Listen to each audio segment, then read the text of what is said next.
voices that break the silence. Witnesses that never had a chance to tell their stories. But now we can ask them ourselves. I'm Annalie, Ciszar. And I'm KayLee, Laib. And this is Nightline.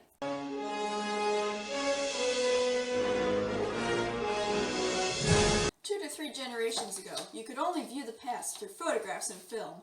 Now, due to recent technological advances, we can travel back in time and ask them the questions we've all been wondering. To our field reporters, who are going back now. So how exactly does this thing work, Doc? Well, with my newly designed flux capacitor, we'll be able to take this tiny Prius back in time to interview the slaves. We just have to hit 88 miles per hour. Are you ready? That I am, Martha. That I am.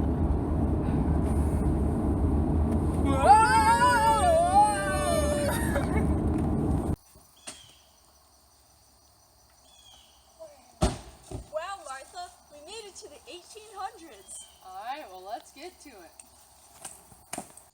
Here we are at the home of Sarah Fitzpatrick, a former slave.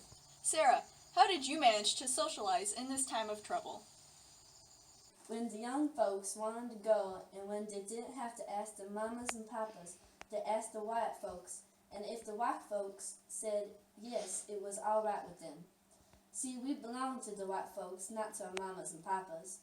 If a boy wanted to take a gal somewhere to church or to a hot supper or frolic, both of them had to have passes. If they didn't, the masters catch 'em and beat 'em and run 'em back home. Singing is a way many slaves would pass the time during work. We're here to listen to Henry Baker sing his song about escaping punishment. Let it rip, Henry. The niggers made up a song about the patrollers in slavery time. Please, old master, don't whip me. Whip that nigger behind the tree. I run my best. I run pretty close to the hornet's nest. The patrollers run, they run their best. They run right in the hornet's nest. Reporting live from the home of Stella Martin. Miss Martin, how did you pass the time during your dull moments?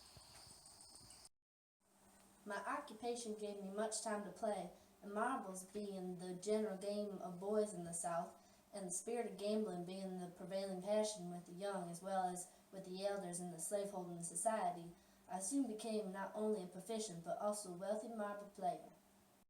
Thank you for sharing. Also, did you ever receive an education during your time as a slave? Though the white boys would not teach me to read, they could not control or prevent the acquisition of a quick and retentive memory with which I was blessed. And by their bantering one another at spelling and betting each other on his proficiency over the other, I learned to spell by sound before I knew by sight a single letter in the alphabet. We are at the home of Timothy Smith. How would you describe your experience as a slave? My master put me in the house as a dining room servant. I can almost imagine now precisely how I looked there standing around the table with a large bunch of peacock feathers in my hand, fanning the flies off. Just as soon as the meals would be over, I would be out playing, hunting, or fishing. I seen delightful times in those days. When I was at home, they would have me sometimes working on the farm, sometimes in the house. Either occupations were done cheerfully. Everything seemed pleasant to me, and I was almost as happy as a spring bird, except for one thing. That was the breath of that grieved me much, and there was an education. What an enlightening experience. Guess we better head back home to 2016. Back to our anchors.